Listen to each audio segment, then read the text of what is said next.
Smart FM. Smart Career.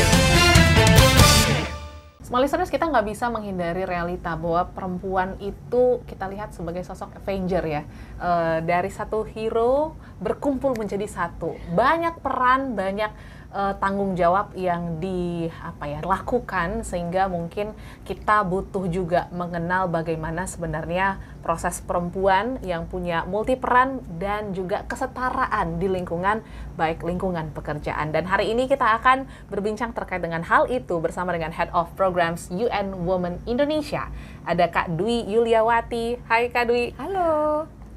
Setuju nggak kalau aku bilang perempuan tuh Avengers dalam dirinya masing-masing? Setuju banget. Setuju banget ya. Karena kan kita kalau ngomongin perempuan, yang aku lihat ya di lingkungan sekitarku, ada yang mungkin sebagai ibu, sebagai anak juga iya, yang merawat orang tua, bahkan nggak cuma orang tua, kadang kakak adiknya juga dirawat, Yes. merawat suami juga iya, belum lagi tanggung jawab yang lain yang dibebankan kepada perempuan. Fenomenanya terasa terlihatkah untuk pekerja ya, khususnya pekerja di Indonesia? Sebenarnya fenomena ini global banget ya, Oke. nggak cuma di Indonesia. Kita bilangnya sebenarnya peran ini sebagai unpaid care and domestic work. Pekerjaan, perawatan, dan pekerjaan rumah tangga yang tidak berbayar. Oke. Gitu. Jadi kita tidak dibayar secara profesional untuk melakukannya, kecuali kalau kita memang caregivers atau Yes. care workers ya. Di Asia Pasifik sendiri, perempuan yang melakukan tugas itu biasa jumlah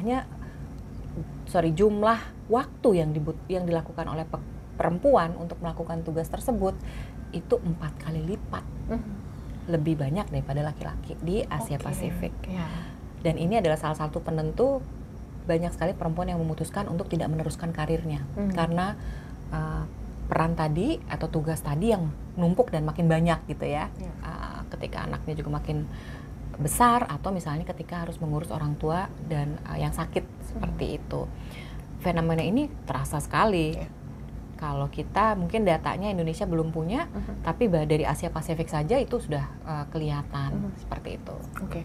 Tapi kan kalau kita lihat Indonesia yang sangat berbudaya ini gitu ya, ini menjadi kebiasaan yang turun-temurun ya, untuk perempuan bisa menanggung banyaknya beban tadi ataupun peran tadi seperti itu.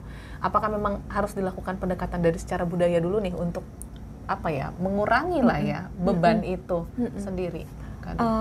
Kita sebenarnya ada, kalau UN, UN Women, kemudian juga ILO, itu kita punya namanya 5R. 5R, apa itu? Yang pertama adalah recognize. Kita mengenali dulu bahwa itu ada. Tadi kan pertanyaannya adalah, ada nggak sih peran yang ada? Kita recognize dulu bahwa ada pekerjaan-pekerjaan perawatan dan pekerjaan rumah tangga tidak berbayar yang dilakukan oleh perempuan pekerja. Yes. Kita kenali dulu dan itu kita akui. Yang kedua, kita kurangin. Mana yang bisa dikurangi? Tentunya yang langsung ya, kayak mengasuh anak mungkin nggak bisa dikurangin ya. Betul. Karena itu adalah tugas langsung yang dilakukan oleh perempuan sebagai orang tua. Yes. Meskipun nanti kita juga bisa lihat apa yang bisa kita kurangin, pekerjaan rumah tangganya, apa yang bisa kita mudahkan bagi perempuan dan juga sebenarnya keluarga ya. Misalnya pengasuhan anaknya ada daycare. Oke. Ya. Bebannya kemudian dikurangi.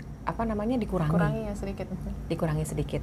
Yang ketiga, redistribute, dibagikan kepada pihak-pihak lain. Nah, ini kadang-kadang juga ada equal sharing deh. Yes.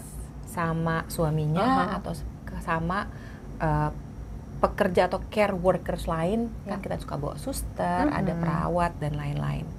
Yang ketiga, reward. Memberikan reward terutama bagi pekerja perawatan yang kita bayar. Ini kan kadang-kadang juga, kenapa nggak ada sih? Ya karena nggak ada, it's not rewarding. Betul, setuju. Gitu ya. Yes. Yang kelima adalah merepresent, artinya gimana supaya baik itu pekerjaan yang tidak berbayar tadi terrepresentasikan, misalnya dalam bentuk-bentuk pengakuan ada fasilitas daycare dan lain-lain. Kemudian juga bagi si care workers yang berbayar tadi gitu yang dibayar secara profesional, itu juga direpresentasikan hak-haknya, misalnya dengan serikat, kemudian dengan hak-hak pekerja lainnya yang dilindungi oleh kebijakan. Oke. Yes. Tapi terkait dengan multi peran ini ya, Kak Dwi, mungkin ini nggak bisa dilepas dari image perempuan seperti itu, dan pastinya kita juga harus memahami nih dampak positif dan juga negatifnya ketika multi peran ini tidak dibagi ataupun diserahkan ya dengan tepat, seperti apa efeknya? Nah, tadi saya sudah sebutkan mengenai pekerjaan perawatan yang 4 kali lipat dilakukan oleh perempuan ya. 4 kali, bukan 4 kali lipat, 4 kali lebih banyak waktu gitu ya. Tentunya waktu perempuan untuk beristirahat, kemudian juga mengembangkan skill, karena kadang-kadang kan kita butuh, pengen ngambil training nih, course gitu ya, tapi ya dia harus melakukan nggak ada waktunya. Jadi time poverty gitu ya, time perempuan tuh time poor gitu, miskin waktu, karena itu semua dampaknya. Yang ketiga adalah keengganan bahkan untuk meneruskan jenjang karir. Karena jeda waktu yang cukup lama gitu ya. Saya sering ngambil cuti lah, kemudian juga performance-nya dia anggap tidak baik karena tadi saya izin ya, saya mesti nganter orang tua saya dulu gitu. Atau misalnya saya mau ambil cuti, atau misalnya bahkan boleh nggak saya 2 tahun rehat dulu deh gitu. Ketika dia masuk lagi ke dunia kerja, ya tentunya sudah tidak ada career progression gitu. Itu mungkin dampak yang paling bisa kelihatan dari ketidakseimbangan beban kerja perawatan ini yang dilakukan oleh perempuan.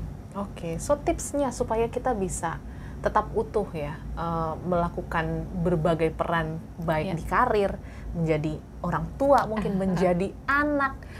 Seperti apa saran dari Kak Dwi ataupun dari UN Women Indonesia? Yang pertama adalah kita tadi karena kita pendekatannya 5R ya. Jadi perempuan sendiri mungkin tidak cukup kuat untuk bisa melakukan itunya sendirian tanpa ada perubahan sistem.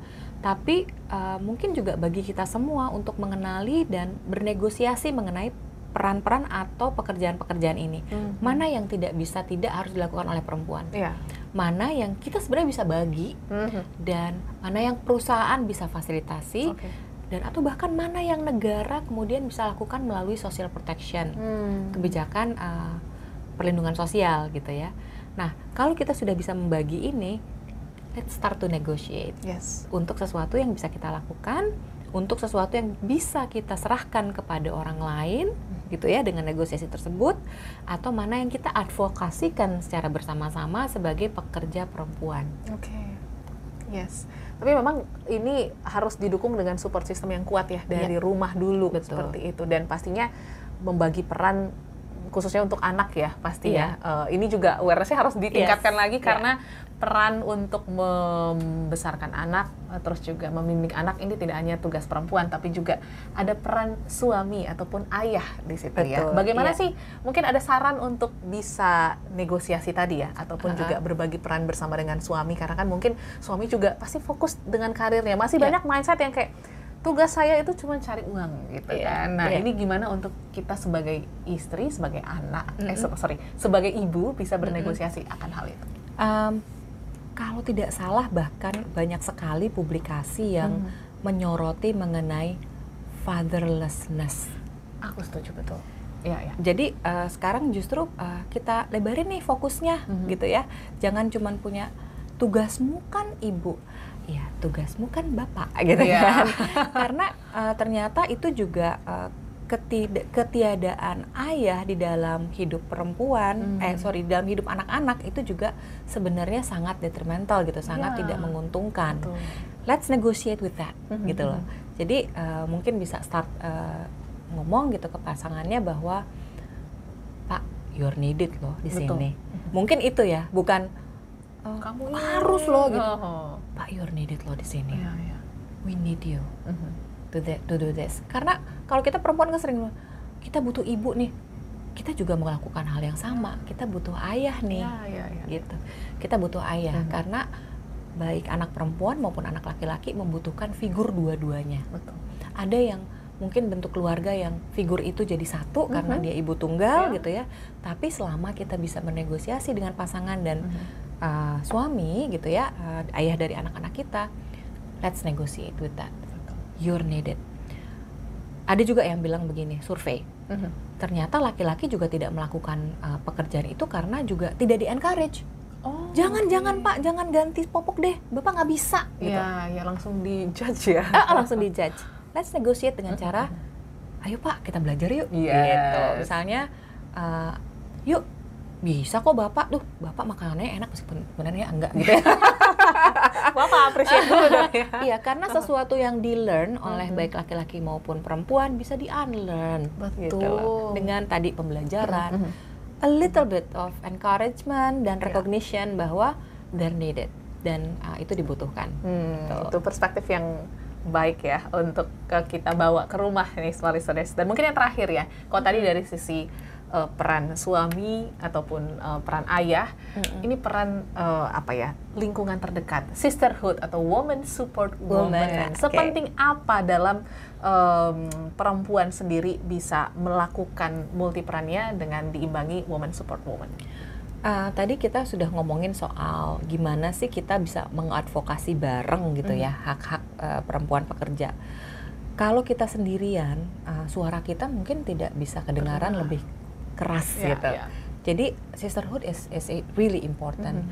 Kadang-kadang beberapa pekerjaan membuat kita, nggak perempuan nggak laki-laki sebenarnya, itu menjadi sendirian gitu, lonely. Yakin deh pasti misalnya ada ada unit-unit kerja yang juga misalnya male dominated gitu ya, perempuannya dikit. So any allies, dukungan apapun, support apapun itu dibutuhkan. Tapi kalau kenapa perempuan? Karena biasanya kita punya mindset atau perspektif yang sama karena mengalami hal yang hampir serupa, gitu loh. Sesama ibu, sama perempuan yang mengurus keluarga terdekatnya dan lain-lain. Nah, inilah yang pentingnya tadi untuk menyuarakan itu secara bersama-sama. Fokus on apa yang kita perjuangkan bersama sebagai perempuan and less on the individual. Karena kadang-kadang itu yang membuatku, aku nggak mau Bu, soalnya orangnya gitu sih, itu gitu. Enggak. Fokus on what we can do together untuk bisa mencapai itu semua. Gitu. Kalau misalnya kita fokus sama nggak enak gitu, atau misalnya personal gitu ya, mungkin itu tidak bisa kita lakukan. Tapi kalau kita fokus kemana, apa ya yang kita bisa lakukan bareng nih, sis? Gitu. Itu pasti akan besar impact-nya ya.